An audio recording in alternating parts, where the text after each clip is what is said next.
तथागत सम्यक संबुद्ध, तथागतांचा सद्धम्म, तथागतांचा पावन पवित्र पूजनीय भिक्खू संघ. आजच्या या पौर्णिमेच्या निमित्ताने उपस्थित असलेले सर्व भिक्षुगण, सर्व श्रद्धावान उपासक उपासिका, आपण हे मनुष्याच्या भूमीचं जीवन जगत असताना आपल्या जीवनामध्ये सुखदुःख हे सातत्याने दिवस रात्रीप्रमाणे येत असतात. आणि हे जे काही सुखदुःख येतात तर हे सुखही टिकून राहत नाही आणि दुःखही टिकून राहत नाही. सर्व काही परिवर्तनशील आहे, अनित्य आहे, सर्व काही नाशवंत आहे, क्षणभंगूर आहे. अशा या क्षणभंगूरतेच्या अनित्य नियमाच्या तत्वामध्ये जीवन जगत असताना आपण अपेक्षा करतो की आमच्या जीवनामध्ये जास्तीत जास्त सुख उत्पन्न व्हावं आणि आमचं जीवन सुखी व्हावं, आमच्या जीवनाचं कल्याण व्हावं, ही अपेक्षा आपण प्रत्येकजण करत असतो. तर ही अपेक्षा आपली परिपूर्ण होऊ शकते का? ही चिंता, हा मोठा प्रश्न प्रत्येकाला आपल्या जीवनामध्ये असतोच. अशा या अनित्य वादाच्या तत्वामध्ये जीवन जगत असताना तथागतांचा काही उपदेश आपल्याला या दुःखापासून, चिंतेपासून, भयापासून, भीतीपासून वाचवू शकतो का? तथागतांची जी शिकवण आहे, जो उपदेश आहे, तो आपल्या जीवनाचं कल्याण करू शकतो का? हा मोठा प्रश्न सर्वांच्या समोर आहे. आणि येथे आपल्याला तथागतांची शिकवण ध्यानात घेऊन आपलं आचरण, आपलं जीवन जगणे अत्यंत महत्त्वाचं आहे. एक एक दिवस उगवतो, एक एक दिवस माळवतो, यामध्ये आपलं आयुष्य वाढत आहे, आपले अनुभव वाढत आहेत, चिंता वाढत आहेत, भय, भीती, दुःख वाढत आहे. पण जसं दुःख वाढत आहे तशी आपली प्रज्ञा वाढत आहे का? हा मोठा प्रश्न. जर आपल्या जीवनामध्ये दररोजच्या माध्यमाने प्रज्ञेचा वाढ होत असेल, विकास होत असेल, तर निश्चितच आपलं जीवन सुखी होऊ शकतं.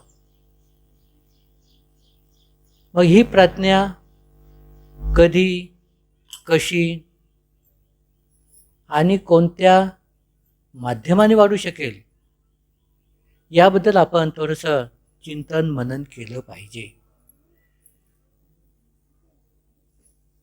भगवंत सांगतात, तुम्ही या मनुष्याच्या भूमीमध्ये जन्म घेतल्यानंतर सुखी होण्यासाठी प्रयत्न केला पाहिजे, दुःखापासून मुक्त होण्यासाठी, दुःख नष्ट करण्यासाठी प्रयत्न केले पाहिजेत, स्वतः प्रयत्न केले पाहिजेत. कारण तुमच्या जीवनामध्ये ज्या ज्या काही घटना घडतात सुखदुःखाच्या, त्या प्रत्येक घटनेला तुम्ही स्वतः जबाबदार आहात, हे बुद्ध सांगतात. म्हणजे बुद्ध या ठिकाणी तुम्हाला आत्मनिर्भर होण्यासाठी प्रेरणा देतात. ही प्रेरणा बुद्धाशिवाय तुम्हाला या जगामध्ये कोणी देऊ शकत नाही, किंवा याबद्दल तुम्हाला कोणी अवगतही करू शकत नाही, करत नाहीत. म्हणजे बुद्ध तुम्हाला स्वतःला तपासण्यासाठी, स्वतःचं अवलोकन करण्यासाठी, स्वतःचं परीक्षण करण्यासाठी, स्वतःचे कर्म, स्वतःची कृती तपासण्यासाठी, तिचं अवलोकन करण्यासाठी तुम्हाला बुद्ध प्रेरित करतात. तुमच्या सुखदुःखाचं मुख्य कारण तुमचे स्वतःचे कर्म, आणि कर्म हे जे केल्या जातात हे कशावरती अवलंबून आहेत? तुमच्या मनावर, तुमच्या मनाच्या धारणेवर, तुमच्या मनाच्या चैतन्यावर अवलंबून आहे. माणूस जीवनामध्ये 2 कर्म करतो, कुशल आणि अकुशल.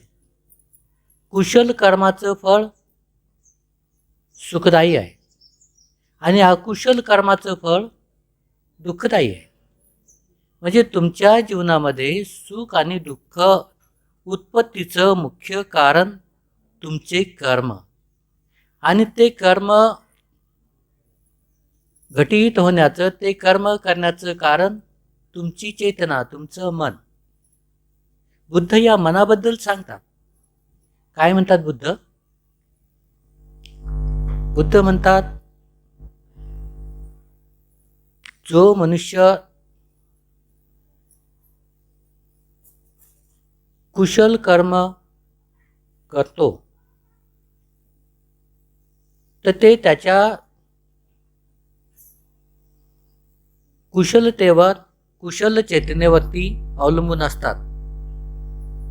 जो मनुष्य वाईट कर्म करतो, पाप कर्म करतो, ते सुद्धा त्याच्या मनावर, त्याच्या मनाच्या चेतनेवर अवलंबून असतात. म्हणून बुद्ध म्हणतात, जो कोणी आपलं मन जाणतो, समजतो आणि कुशल मनाने कर्म करतो,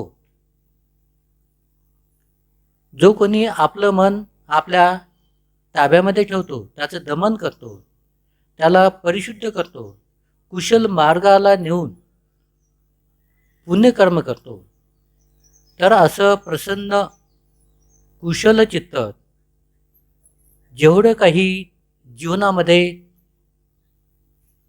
कल्याण करते, सुख उत्पन्न करते, तेवढं कल्याण, तेवढं हित स्वतःचे आई वडीलही करत नाहीत. आता थोडंसं चिंतन मनन करण्याची बाब आहे. आपलं स्वतःचं प्रसन्न चित्त, आपलं कुशल मार्गावर लागलेलं चित्त जेवढं आपलं कल्याण करते, तेवढं कल्याण आपले जन्मदाते आईवडीलही आपल्यासाठी करू शकत नाहीत. आपल्या जीवनामध्ये नेहमी सुखच उत्पन्न होते असंही नाही, दुःखसुद्धा उत्पन्न होते, आणि दुःखसुद्धा आपल्या मनाच्या कृतीचाच परिणाम आहे. आपलं वाईट चित्त, अप्रसन्न चित्त, दूषित चित्त जेवढं आपलं नुकसान करते, तेवढा एक शत्रूही आपलं नुकसान करू शकत नाही. दोन्ही गोष्टी आहेत. आपलं प्रसन्न चित्त, कुशल चित्त, चांगल्या मार्गावर लागलेलं चित्त जेवढं आपलं कल्याण करते, तेवढं आईवडील करू शकत नाही. आणि जेवढं वाईट चित्त, वाईट मार्गाला लागल्यानंतर आपलं जेवढं नुकसान करते, अहित करते, तेवढा एक शत्रूही आपलं करू शकत नाही. मग आता इथं स्वतःला तपासण्याची, परीक्षण करण्याची, अवलोकन करण्याची जबाबदारी कोणाची आहे? आपली स्वतःची आहे. काय करायचं आपल्याला? फक्त आपलं चित्त बघायचं, जाणायचं, समजायचं, आणि त्याला कोणत्या मार्गाने न्यायचं हे आपण ठरवायचं. तुम्हाला जीवनामध्ये सुख हवं आहे, शांती हवी आहे, आनंद हवा आहे, अधोगती, दुर्गती, दुःख, शोक, संताप हे नको आहे. तुमच्या हातात तुमचं जीवन आहे.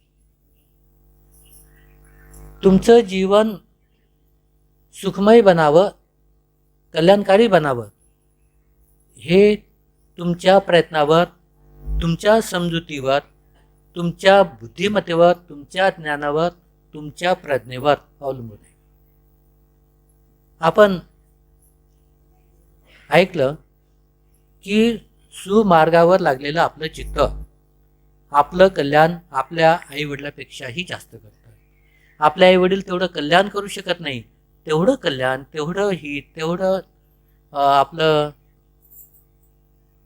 काय म्हणतील, आपलं गुड फॉर्च्यून, म्हणजे आपलं काय काय हां आपलं चित्त आपलं जे कल्याण करतं, तर हे चित्त याची उदाहरणं आपण बघू कसं कल्याण करतं.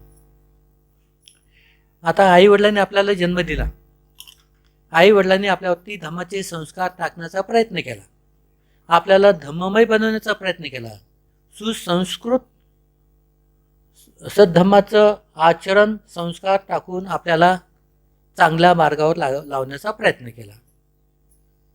तर आपण ते काही जोपासतो, काहीचं पालन करतो, काहीचं सोडून देतो. कारण शेवटी चित्त आपलंच आहे.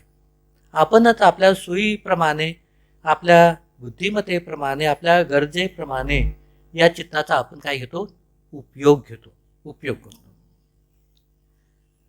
जे चित्त कुशल मार्गावरती लागतं ते चित्त स्वतःचंच कल्याण करतं सर्वप्रथम, आणि स्वतःचं कल्याण एवढं करतं की तेवढं कल्याण कोणीही करू शकत नाही, ना तुमची जन्मदाते आईवडील. बुद्धाच्या काळामध्ये अनेक आपण उपासक, उपासिका, भिक्षू, भिक्षुनी यांची उदाहरणं पाहतो. तुम्हाला नाव माहिती असेल, आम्रपाली नाव सगळ्यांनी ऐकलं असेल. तर ही आम्रपाली कोण होती? गणिका होती. गणिका. तर तिचा तो एक व्यवसाय होता, ती गणिका होती, आणि त्या व्यवसायामध्ये ती निपुण होती. तिच्यावरती एक सामाजिक लांछन होतं की ती गणिका आहे, ती वेश्या आहे, ती नाचगाणे करून स्वतःचं पोट भरणारी एक हीन प्रतीची महिला आहे. एवढं मोठं तिच्यावरती लांछन होतं. तिला या लांछनामधून तिचे आई वडील सोडू शकत होते? कितीही प्रयत्न केले असते तरी तिचं हे लांछन काढू शकले असते का? नाही. पण तिनं स्वतःच या लांछनामधून काय केलं? स्वतःची सुटका केली. ते धुवून काढलं, ते नष्ट केलं. कोणत्या मार्गाने? ती भगवान बुद्धाचा उपदेश ऐकून, शील धर्माचं पालन करून, समाधीचा अभ्यास करून, स्वतःचे सर्व विकार, क्लेश, अकुशलता, मलिनता, पाप कर्म तिने सगळे धुवून काढले. शेवटी ती काय झाली? भिक्षुनी झाली आणि जीवनमुक्त झाली, अरहत झाली. कल्याण कोणी केलं? स्वतःच्या चित्ताने, जे कुशल मार्गाला लागलेलं आहे. मग एवढं कल्याण तिचे आईवडील तिच्यासाठी करू शकले असते का? कोण करू शकलं असतं या जगामध्ये? कोणीच नाही. अनेक उदाहरणं तुम्हाला असे ऐकायला मिळतील.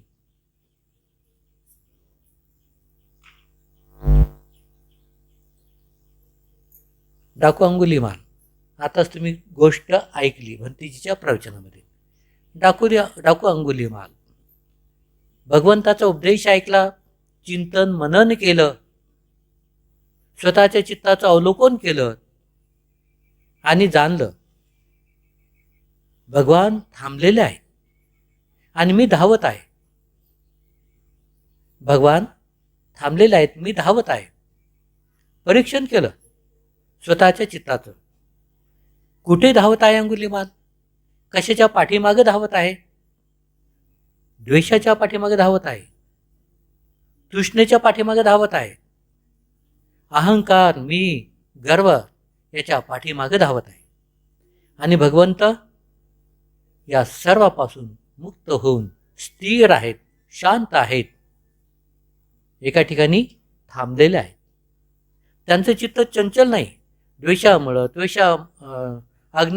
अग्नीमुळं किंवा लोभामुळं, तृष्णेमुळं या सर्व विकारापासून भगवंताचं चित्त मुक्त आहे, स्थिर आहे, शांत आहे आणि सबल आहे. पण अंगुलीमाल या सर्व द्वेषाच्या अग्नीमध्ये होतपळत आहे. तो धावत आहे. तृष्णेच्या पाठीमागं, सर्व वाईट कर्माच्या पाठीमागे धावत आहे. आणि ते कर्म तो करत आहे. तो थांबलेला नाही. म्हणून अंगुलीमालही मुक्त झाला. केव्हा? स्वतःच्या चित्ताचं परीक्षण केलं, भगवंताचं गुण, भगवंताचं चारित्र्य, भगवंताचं आचरण जाणलं, समजलं आणि स्वतःचंही जाणलं. त्यावेळेला अंगुलीमालाने विचार केला की भगवान, मी तुम्हाला शरण येतो. मला या सर्व वाईट कर्मापासून तुम्ही मला वाचवा. मी वाईट मार्गाला लागलेला आहे, तुम्ही मला वाचवा. वाचवा म्हणजे काय? काय हात धरून वाचवता येणार नाही, पण उपदेश देऊन, सत्य धर्म समजून घेऊन तो स्वतःला वाचू शकत होता. म्हणून भगवंताने त्याला उपदेश केला, भिक्षू बनवलं, मैत्री भावना शिकवली. मैत्री भावना अशी शिकवली, या शेराने म्हणजे अंगुलीमाल, या शेराने 999 खून केले. बर्बरता, हिंसा या सगळ्या गोष्टीचा कळस गाठला अंगुलीमालाने. आणि ज्यावेळेला अंगुलीमाल भिक्षू बनल्यानंतर भिक्षाटनासाठी गावामध्ये जातो, श्रावस्तीमध्ये, त्यावेळेला सगळे लोक त्याला ओळखतात. हाच तो डाकू अंगुलीमाल आहे. याने माझे वडील मारले, याने माझे भाऊ मारले, याने माझे पती मारले, याने माझा मुलगा मारला, याने माझी बहीण मारली, याने माझे आई मारली, याने माझी पत्नी मारली, यांनी माझे नातेवाईक मारले. या उद्देशानं बाकीचे सर्व लोक अंगुलीमालाला ओळखत होते आणि पाहत होते. मग त्या ठिकाणी तुम्ही असतात, तुम्ही काय केलं असतं त्या डाकू अंगुलीमालाला पाहून? त्याच्यावरती फुलं टाकले असते? चांगलं केलं? आमच्या सर्व कुटुंबाची विल्हेवाट लावली? त्याच्या गळ्यामध्ये फुलमाळा टाकल्या असत्या का? फुलं त्याच्या पायावरती टाकली असते? नाही. कारण तुम्ही त्याला पाहता कोणत्या उद्देशाने? डाकू आहे आणि तो भिक्षूच्या वेशामध्ये भिक्षू बनून आमच्या दारामध्ये उभा आहे भिक्षा मागण्यासाठी. कसं सन्मान करायचा याचा? मग त्यांनी, या सर्व लोकांनी ज्यांच्या ज्यांच्या मनामध्ये या डाकू अंगुलीमालाबद्दल द्वेष होता, त्या सर्वांनी त्याचं स्वागत केलं. कसं स्वागत केलं? जे जे हातात पडेल ते घेऊन त्याच्यावरती वर्षाव केला. दगड असेल, वीट असेल, लाकूड असेल, माती असेल, चिखल असेल, त्याच्यावरती प्रहार केला. आणि डाकू अंगुलीमालाचं डोकं फुटलं, रक्त चिवरावरती वाहतं. डाकू अंगुलीमाल शांत, कळतंय, समजतंय, मी या सगळ्या गावकऱ्यांचं नातेवाईक मारले आणि ते जर मला मारत आहेत, ते कोणतंही वाईट कर्म करत नाहीत.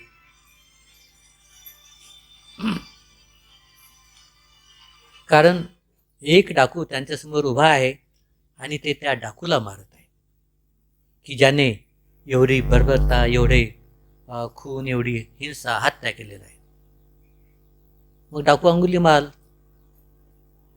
काहीही त्याला मिळत नाही, भिक्षाटन ती मिळतच नाही.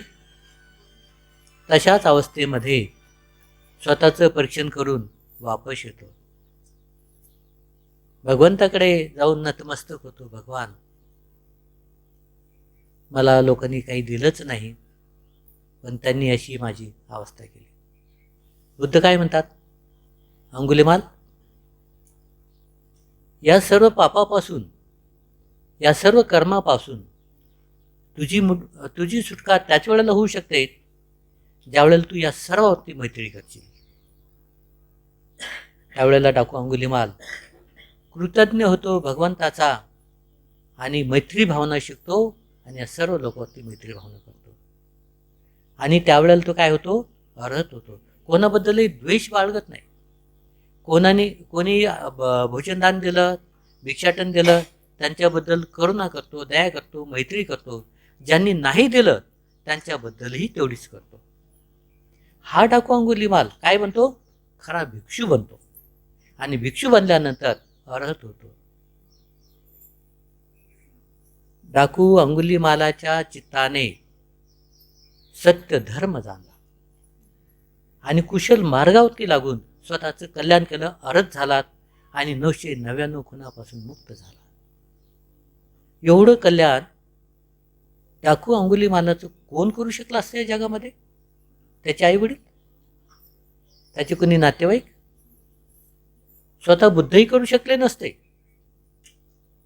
त्याचे स्वतःचे कुशल कर्म, स्वतःचं पुण्यकर्म जे सत्मार्गावरती लागलं, त्या कुशल चित्ताने, त्या सत्मार्गावर लागलेल्या चित्ताने त्याचं स्वतःचं कल्याण केलं. बघा किती सत्यता आहे भगवंताच्या वचनामध्ये. 1% शंका घेण्यासाठी जागा नाही. काय आहे कुठे जागा? नाही. अनेक उदाहरण आहे भगवंताचा इतिहास, उपासक उपासिकांचा, भिक्षूंचा इतिहास, हा सगळा आपल्याला घडलेल्या घटना सांगतो. कपोल कल्पित नाहीत, कहाण्या नाहीत, म्हणजे मनगडंत नाहीत. जे सत्य आहे ते सत्य आहे आणि सगळं जगापुढं आहे. भगवंताचा सत्य धर्म तुम्हाला काय करतो? तुमच्या बुद्धिमत्तेचा विकास करतो.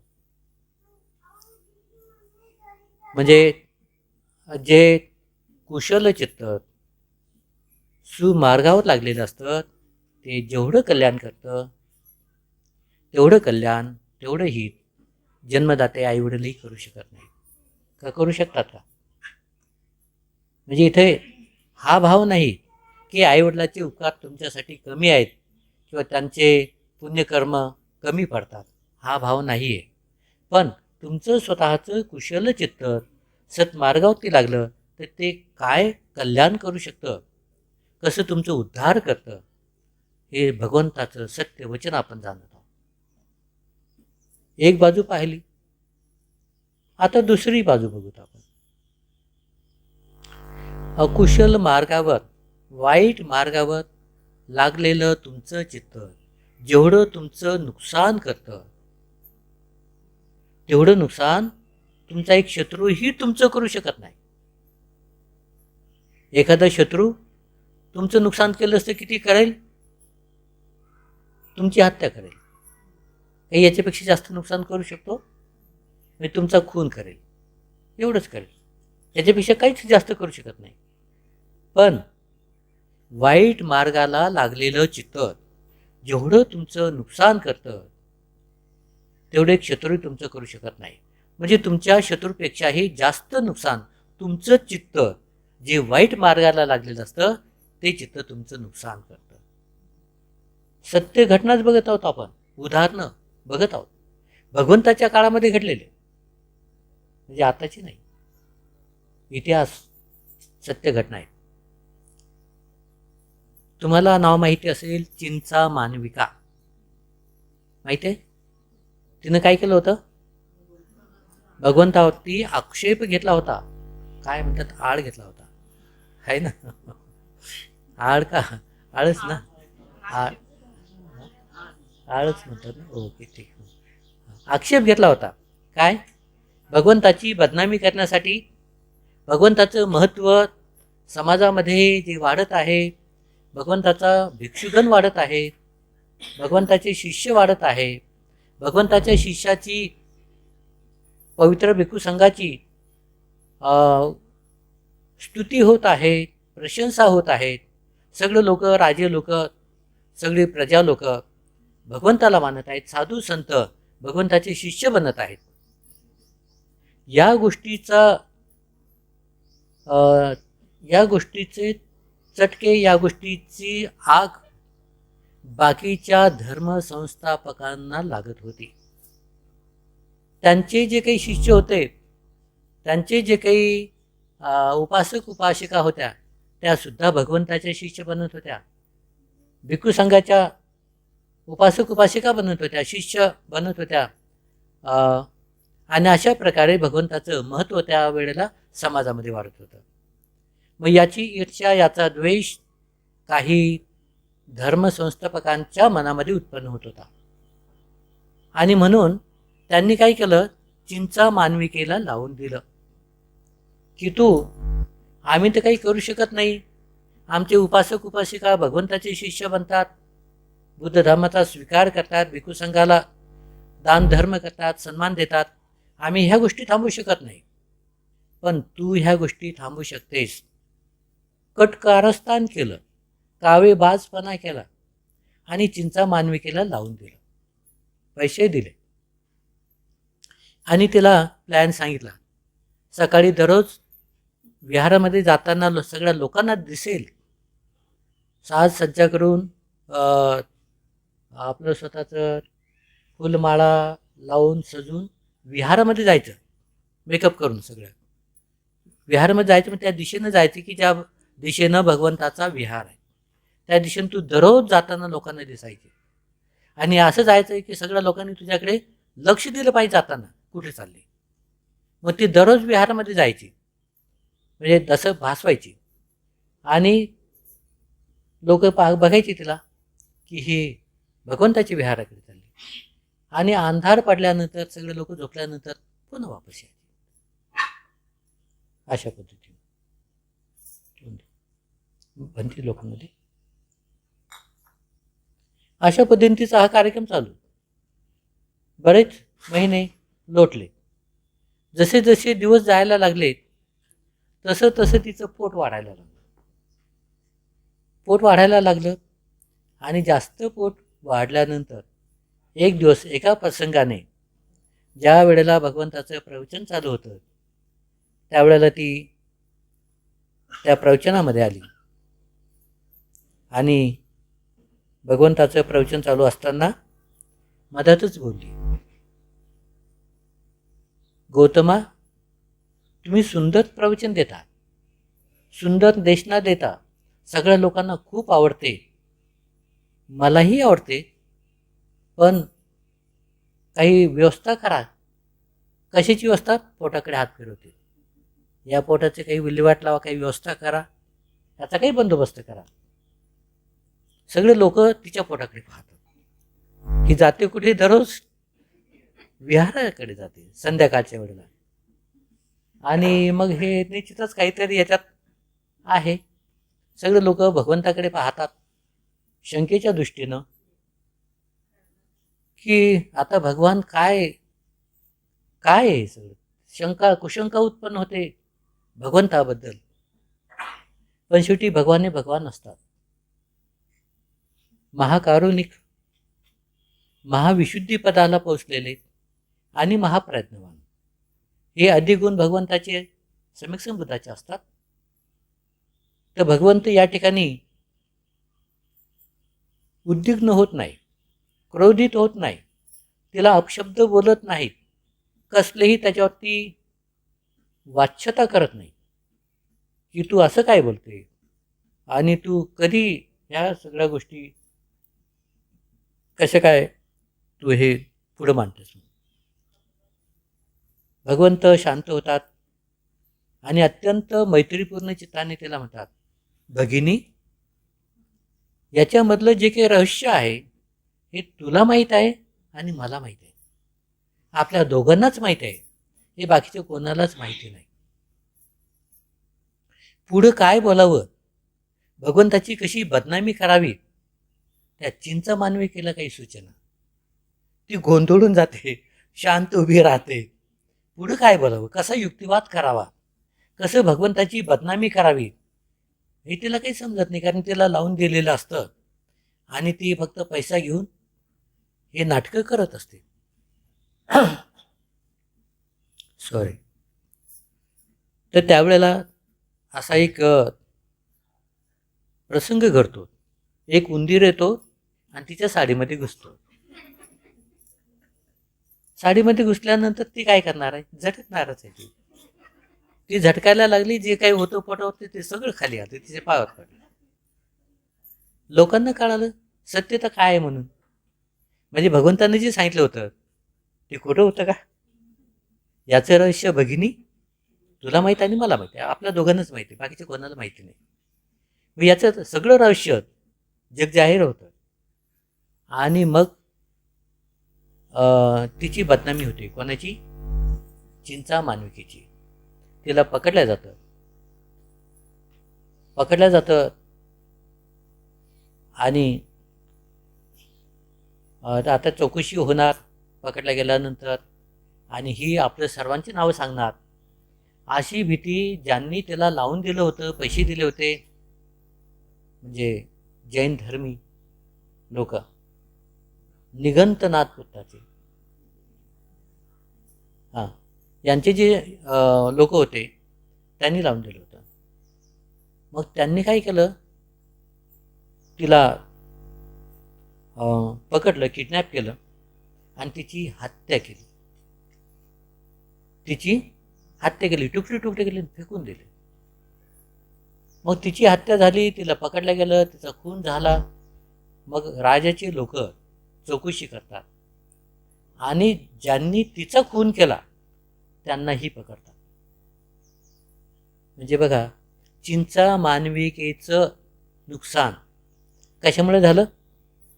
तिच्या वाईट चित्तामुळं, लोभ, पैशाचा, आहे की नाही, पैशाचा लोभ, आणि भगवंताची बदनामी करायची, आपल्याला पैसे वाटेल तेवढे घ्यायचे, या उद्देशानं.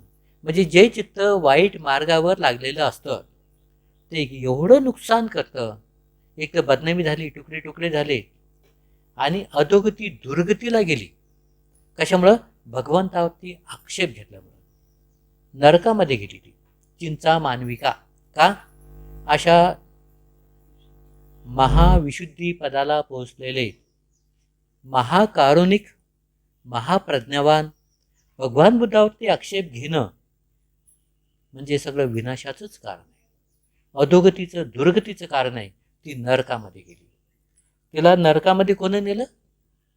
तिच्या वाईट चित्ताने. वाईट मार्गावर लागलेलं चित्त एवढं नुकसान करतं, तेवढं तुमचा एक शत्रूही करू शकत नाही. शत्रूने तुमचं फक्त हत्या केली असते, पण अधोगती, दुर्गती किंवा नरकामध्ये तर नेलं नसतं. नेलं असतं का? नसतं. म्हणजे हे बघा, हे चित्तच आहे. हे आपण चिंचा मानविकेचं उदाहरण बघितलं. आणखी एक उदाहरण आहे याच्या बुद्ध साहित्यामध्येच, सुंदरी म्हणून आहे. ती एक वेश्या होती. तिने पण असेच कर्म केले आणि ती सुद्धा अधोगती, दुर्गतीला गेली. आणखी एक उदाहरण तुमच्या सर्वांच्या डोळ्यासमोर असेल. कोणतं उदाहरण? देवदत्त. माहिती आहे? नाव ऐकलं? देवदत्त कोणाचं नाव ठेवलं का तुम्ही? तुमच्या मुलाचं? तुमच्या कोणीच ठेवलं नाही. देवदत्त नाव नकोच आहे आपल्याला. ओके, ठीक आहे. हां, देवदत्त. हां, तर देवदत्त याने शेवटपर्यंत भगवान बुद्धाचा द्वेषच केला. भगवान बुद्धाचं नाश होईल, हिंसा, हत्या होईल, अशाच प्रकारे त्यांनी सातत्याने प्रयत्न केले. शेवटी काय झालं? बसून घ्या, जिथं जागा मिळेल तिथं बसा, बोलू नका, बसा खाली. पुढे येऊ नका, जिथं जागा मिळेल तिथं बसा आणि शांतपणे ऐका. डिस्टर्ब करू नका कोणाला. लेकरं शांत करा. देवदत्त होता. देवदत्ताने केव्हापासून भगवंताशी द्वेष भावना करायला सुरुवात केली?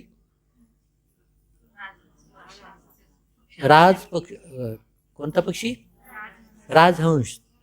राजहंस तुझा की माझा, इथून सुरुवात. आणि देवदत्ताने त्या राजहंस पक्षाची शिकार केली होती. पण त्या पक्षाचं आयुष्य होतं म्हणून तो पक्षी कुठं पडला? भगवान म्हणजे सिद्धार्थ गौतमाच्या पुढे पडला किंवा त्यांच्या तिथे पडला. आणि सिद्धार्थ गौतमाने त्याला वाचवलं. तो पक्षी देवदत्ताला दिला नाही. तेव्हापासून देवदत्ताच्या मनामध्ये सिद्धार्थाबद्दल काय होता? द्वेष भावना होती. ही कोटपर्यंत, अगदी शेवटपर्यंत त्याने टिकून ठेवली. आणि शेवटचा वेळ आला, त्याला त्याचे कर्म समजायला लागले की मी खूप वाईट केलं. आणि सिद्धार्थ गौतम बुद्ध झाल्यानंतर किंवा सिद्धार्थ गौतम असतानाही त्यांनी माझं कधीही नुकसान केलं नाही, वाईट केलं नाही, माझ्यावरती कधी संकट धोके उत्पन्न केले नाही किंवा माझा कधी बदला घेतला नाही. बुद्ध झाल्यानंतर त्यांनी सत्य धर्म शिकवला आणि मी संघ फोडण्याचा प्रयत्न केला. देवदत्ताने संघभेद केला, संघ फोडला, ते वाईट कर्म केलं. शेवटी भगवंताचा नाश होईल याच्यासाठी गिघ्रकूट पर्वतावरून एक मोठी शिळा म्हणजे दगड खाली सोडला. भगवंतावरती तो येऊन पडेल किंवा भगवंताचा खून होईल, नाश होईल. असे अनेक प्रयत्न, भगवंताला मारण्यासाठी सुद्धा अनेक प्रयत्न केले. नालागिरी हत्ती अजातशत्रूला सांगून त्या हत्तीला दारू पाजून भगवंतावरती सोडला. नाश करू शकला नाही. काही देवदत्ताने अजातशत्रूला सांगून काही मारेकरी तयार केले भगवंताचा नाश करण्यासाठी. जे मारेकरी भगवंताच्या सानिध्यामध्ये गेले, त्यांची हिंसात्या करण्यासाठी गेले, प्रवचन ऐकल्याने ते भिक्षुक झाले, काहीच करू शकले नाही. शेवटपर्यंत देवदत्ताने प्रयत्न केले. शेवटी पश्चाताप झाला आणि विचार करतो की ही डोळे मिटण्याच्या अगोदर आपण भगवंताची माफी मागावी, जेणेकरून आपलं काहीतरी कल्याण होईल असं त्याला वाटत होतं. म्हणून भगवंताकडे माफी मागण्यासाठी येत होता. आनंदाने बघितलं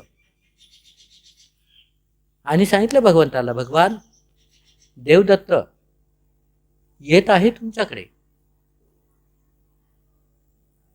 कदाचित त्याला पश्चाताप झाला असावा, माफी मागण्यासाठी येत आहे. भगवंत काय म्हणतात? देवदत्त चिंता करू नकोस, त्याची तेवढी पुण्याही नाही, त्याचे तेवढे कुशल कर्म नाहीत की तो माझ्यापर्यंत येऊन माझी माफी मागेल. आणि काय होतं, तो ज्या ठिकाणून येत असतो त्या ठिकाणी दलदल असते, चिखल असतो, तिथून त्याला यायचं असतं. त्या दलदलीमध्ये तो फसतो, धरणी फाटल्या जाते आणि त्याच्यामध्ये तो गाडला जातो. तिथे तो नष्ट होतो, हवेची नरकामध्ये उत्पन्न होतो मेल्यानंतर. म्हणजे देवदत्ताचं जेवढं नुकसान झालं, कशामुळे? त्याचं वाईट मार्गावर लागलेलं चित्त. मग एवढं नुकसान एखादा शत्रूचं करू शकतो का? नाही करत. म्हणून बघा, हे अनेक असे उदाहरणं तुम्हाला या बुद्ध साहित्यामध्ये, बुद्ध इतिहासामध्ये वाचायला मिळतील, समजायला मिळतील. पण थोडक्यामध्येच आपण हे उदाहरण बघत आहोत. तर इथे महत्त्वाचं काय आहे? आपलं मन कुठे लावायचं आणि कुठे लावायचं नाही. कुठे लावलं पाहिजे? कुशल मार्गावर, पुण्य मार्गावर. कुशल कर्म केले पाहिजेत कुशल चित्ताने.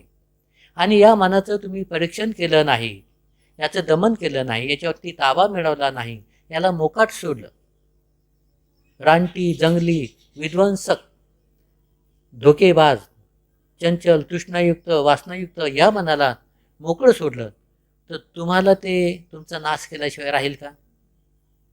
राहील का? मन कोणाचं? नाश कोणाचा?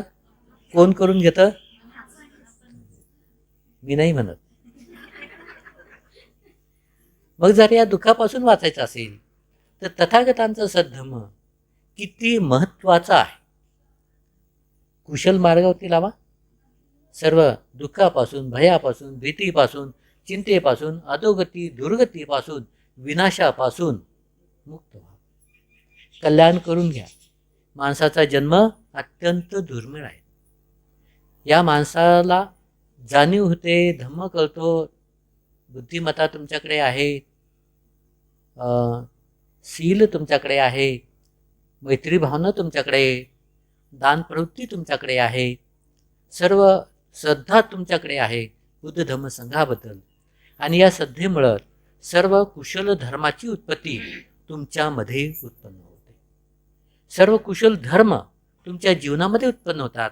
आणि या कुशल धर्माचं पालन करता करता तुमचं चित्त सुमार्गावर लावलेलं असताना स्वतःचं कल्याण तुम्ही स्वतःच करू शकता. हा तथागतांचा सद्धर्म आहे. हे सत्य आहे. याला कोणीही चॅलेंज करू शकत नाही, कोणीही नाही म्हणू शकत नाही, कोणी याला आव्हान देऊ शकत नाही. मग कसं जीवन जगायचं? कोणाच्या हातात? आपल्या हातात. स्वतःचं कल्याण करणं आपल्या हातात. स्वतः अर्हत बनणं, जीवनमुक्त होणे आपल्याच हातात.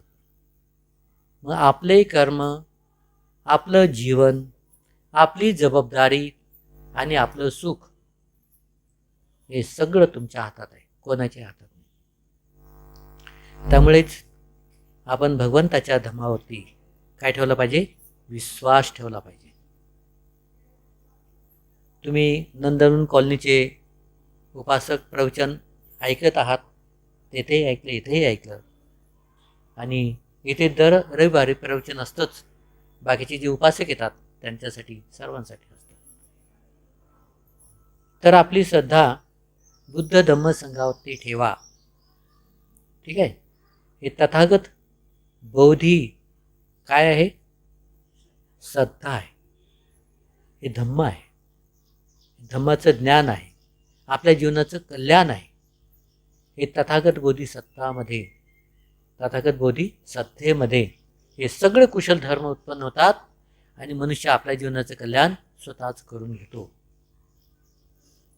ठीक आहे. किती वाजले? 3:45 झाले.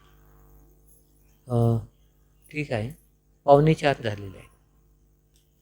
तुम्ही सकाळपासून आलेला आहात इथे 10 वाजेपासून. हां, ठीक आहे. तर प्रवचन आता एवढं बस झालं का? बस झालं ना? थोडं थोडं घेतलं पाहिजे. बस झालं. कारण की हां, जाण्यासाठी तुम्हाला आता 1 तास लागतो जाण्यासाठी. खरं आहे. म्हणजे तुम्हाला 5च होतील जाण्यासाठी. तर त्यामुळं आम्ही काही प्रवचन पुढे लांबवत नाही. पण तुम्ही दर रविवारी यावं आणि प्रवचनाचा लाभ घ्यावा. वेगवेगळे भंतीचे येतात, वेगवेगळं प्रवचन सांगतात. हे सगळं ज्ञान तुम्हाला इथं फक्त श्रद्धाबलाने मिळतं. तुमची श्रद्धा आहे म्हणून तुम्ही इथे आता. आणि त्या श्रद्धाबलाचं हे सगळं पुण्य आहे, तुमचं पुण्यकर्म आहे. या श्रद्धाबलाने तुम्हाला हे सगळं ज्ञान ऐकायला मिळतं. तथागतांचा दुःखमुक्तीचा धम्म आपल्याला कळतो आणि आपल्या जीवनाचं कल्याण आपण स्वतःच करून घेतो. ठीक आहे.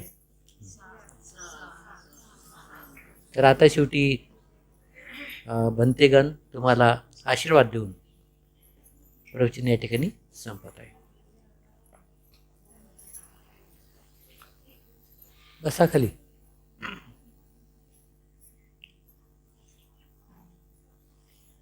बस खाली. छोटू. दुःख पत्ताचनी दुःखा, भय पत्ताचनी भयात, शोक पत्ताचनी शोका, हुंतु सभ्येपि पानिनो, एतावता च अम्मेहि सम्मतं पुण्यसम्पदं सब्बे देवा अनुमोदन्तु सर्वसम्पत्तिसिद्धिया दानं ददन्तु सद्धायं शीलं रक्षन्तु सर्वदा भावनाभिरता हुन्तु गच्छन्तु देवता गता सब्बे बुद्धा बलपत्ता पच्चैकानञ्च यं बलम् अरहन्तानञ्च तेजेन रक्षं वन्दामि सर्वसो आकाशठा च भूमठा देवा नागा महेद्दिका पुय्यन्तम् अनुमोदित्वा चिरं रक्षन्तु बुद्धशासनम् आकाशठा च भूमठा देवा नागा महेद्दिका पुय्यन्तम् अनुमोदित्वा चिरं रक्षन्तु धम्मदेशनम् आकाशठा च भूमठा देवा नागा महेद्दिका पुय्यन्तम् अनुमोदित्वा चिरं रक्षन्तु त्वं परन्ति सभीतियो विवज्जन्तु सब्बरोगो विनश्यतु माते भवन्त्वन्तरायो सुखी दीर्घायुको भव अभिवादनशीले सा नीचं वड्ढापचायिनो चत्तारो धम्मा वढन्ति आयुवन्नो सुखं बलन्ति।